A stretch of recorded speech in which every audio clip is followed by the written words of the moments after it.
ছাত্র জনতার অভ্যুত্থান, আহতের সংখ্যা 18,000-এর বেশি। জুলাই আগস্টে কোটা সংস্কার আন্দোলন, বৈষম্য বিরোধী ছাত্র আন্দোলন ও সরকার পতনের আন্দোলন ঘিরে সারা দেশে সংঘাত সহিংসতায় 18,000-এর বেশি মানুষ আহত হয়ে হাসপাতালে চিকিৎসা নিয়েছে। সরকার গঠিত কমিটির খসড়া প্রতিবেদনে এ তথ্য পাওয়া যায়। প্রতিবেদনটি গত বৃহস্পতিবার স্বাস্থ্য মন্ত্রণালয়ে জমা দেওয়া হয়েছে। প্রতিবেদনে মৃত্যুর সংখ্যা উল্লেখ করা হয়েছে 622।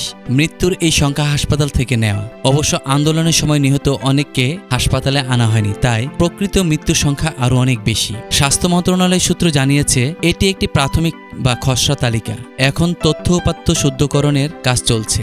এই তালিকা ওয়েবসাইটে উন্মুক্ত করা হবে, তখন আরও কিছু নাম হয়তো যোগ হবে, মৃত্যুর সংখ্যাতেও পরিবর্তন আসবে। আন্দোলনে আহত ও নিহত ব্যক্তিদের তালিকা তৈরি করছে স্বাস্থ্য অধিদপ্তরের অধীন ম্যানেজমেন্ট ইনফরমেশন সিস্টেম MIS। গত 15 জুলাই থেকে 15 আগস্ট পর্যন্ত আহত ও নিহত মানুষের সংখ্যা তালিকায় আছে।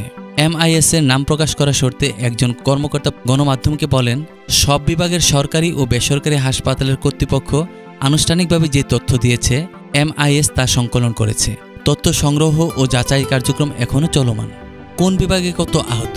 ঢাকায় 11,073 জন, চট্টগ্রাম 1,738 জন, খুলনায় 1,546 জন, রংপুর 1,205 জন, রাজশাহী 1,154 জন, সিলেট 718 জন, ময়মনসিংহ 577 জন, বরিশাল 236 সহ মোট 18,247।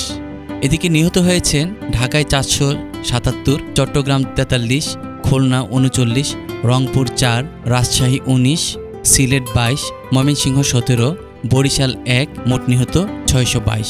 সূত্র স্বাস্থ্য মন্ত্রণালয়।